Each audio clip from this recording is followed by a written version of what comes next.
It is Monday, people. It is Monday and it is about 11 o'clock. And you will notice that the last two videos haven't had any intros, and I've decided I'm swerving off the intros because I don't think they add anything. Over the weekend as well, I had a bit of an epiphany. Thanks.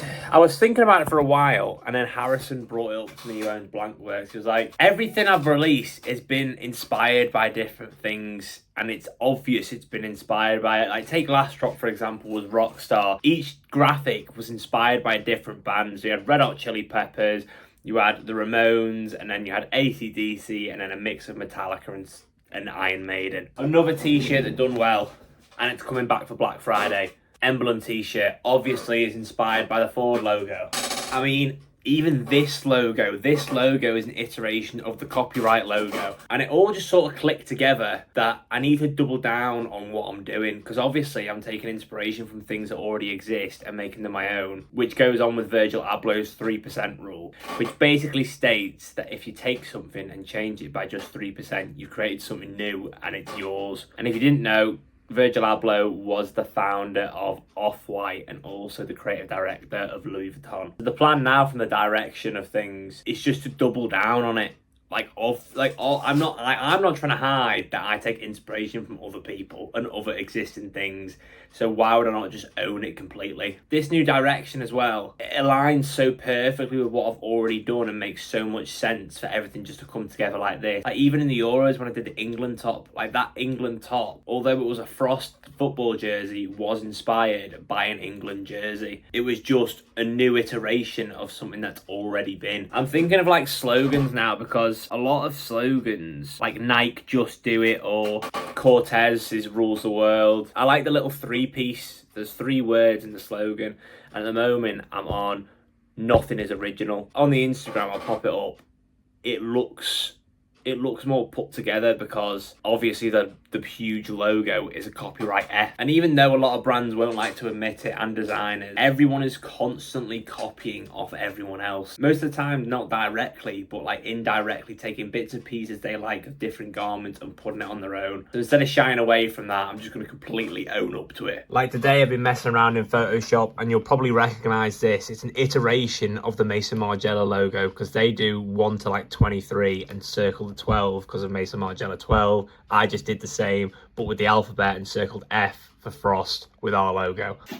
Slight change of attire. As I said last week, we weren't supposed to shoot the promo video, but we're actually doing it today, and it requires me to wear a suit and also be at that desk, so I need to get everything spruced up because Louis coming in about an hour and a bit. But before we do that, we'll just take a second to admire this suit, shall we? Absolutely spiffing. I honestly might just start wearing a suit to work in here because it makes you feel absolutely boss. Get a vid for the vlog, bro. For the vlog, bro, you got a mic, huh? Just finished the video then, and I think it's come out absolutely sick. If you want to see the results, I'm not showing it on here. Make sure you get on Frost Insta. But now we finished the video, you're probably thinking to yourself, Charlie, you're going to keep wearing the suit just because it makes you feel cool. You're goddamn right I am. It is Wednesday now, just finished up at the gym, and I am absolutely knackered already. Yesterday I was printing t-shirts literally all day, and today I'm doing the exact same. So I'm not looking forward to it. I don't know if I mentioned it last vlog as well, but I was scrolling on TikTok and Represent are also running a market crash sort of themed Black Friday. So it'll be interesting for me to go head to head and see which one makes more money, because it's going to be pretty close, isn't it? As well, actually, I did put up a story on the Instagram yesterday. If I've got a screenshot, I'll pop it up.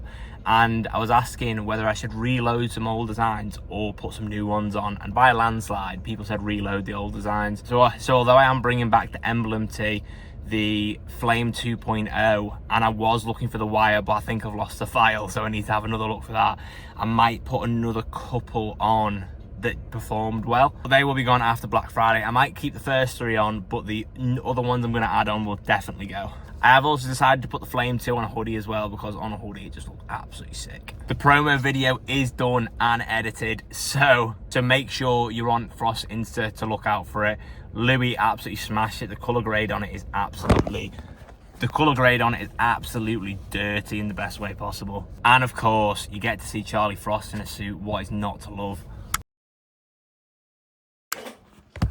it is now Thursday, and since yesterday I've just been thinking I need samples on the way all the time, because I need to just constantly put out new stuff. So after Black Friday I'm going to get so many samples on the way. I've got so many ideas, but just not enough capacity at the moment to execute them all. And this sort of happened last year as well. Fall into the trap of t-shirts will start selling well, and then that's all I'll drop. But I can't do that next year. I need to do other things, accessories, pants. And the hardest part for me for pants are getting the dimensions right. Up top it's fine.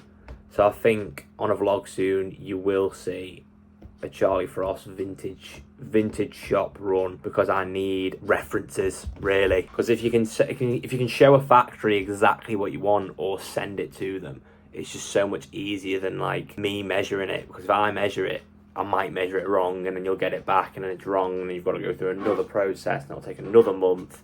And I like stuff done quickly so I can just box it off. Another thing I've been thinking about as well is, I was speaking to my mate Jay, shout out Jay Cheemer if you're watching this, and he was saying the brand looks visually on Instagram like it should have a lot more followers than it should, but that is also the problem, because at the moment I've got like 3,500 followers, and it looks like a brand that's already established and people already know what it's about. So I need to add a bit more personality to it. Just basically do what I do on YouTube, I think I need to put my face to the brand. That's what we're speaking about. And just let people know who they're buying from, because then it creates trust, even though it's over the internet. And at the moment, trust is like at an all-time low with consumers for some reason. I think just because there's so many options online, but that can't be my excuse for why revenue's dipped. Because you see brands like Represent are selling hoodies for what, 195 quid, and they're projected to do $250 million this year, and last year they did like 200. So if they're adding 50 mil revenue, I can add 50 mil revenue. I mean, I'd be happy with just a mil first, but that's where I'm aiming. And another point is I need to actually start designing more things all the time. Graphic tees will sell themselves. I've got a bank of maybe 300, 400 designs for graphic tees, so I can never be out of graphic tees. And if I see something I like, 9 times out of 10, I can make it within 10 minutes on Photoshop anyway. So I need to stop taking the easy option when it's design and just doing graphic tees, and I need to actually create pieces that people want. It's going to take more time, yeah, but the rewards will be reaped. So yeah, that is my waffle for this week. So if you did enjoy, please make sure you like and subscribe, because it does help me more than you know. And I have a new vlog going up every single Sunday at 6 p.m. and they are going to start getting a bit more interesting around Black Friday, so make sure you stick around. As you know as well, we always end on a motivational quote, and this week's quote is the following: why would you focus on missing a shot before you've even taken it?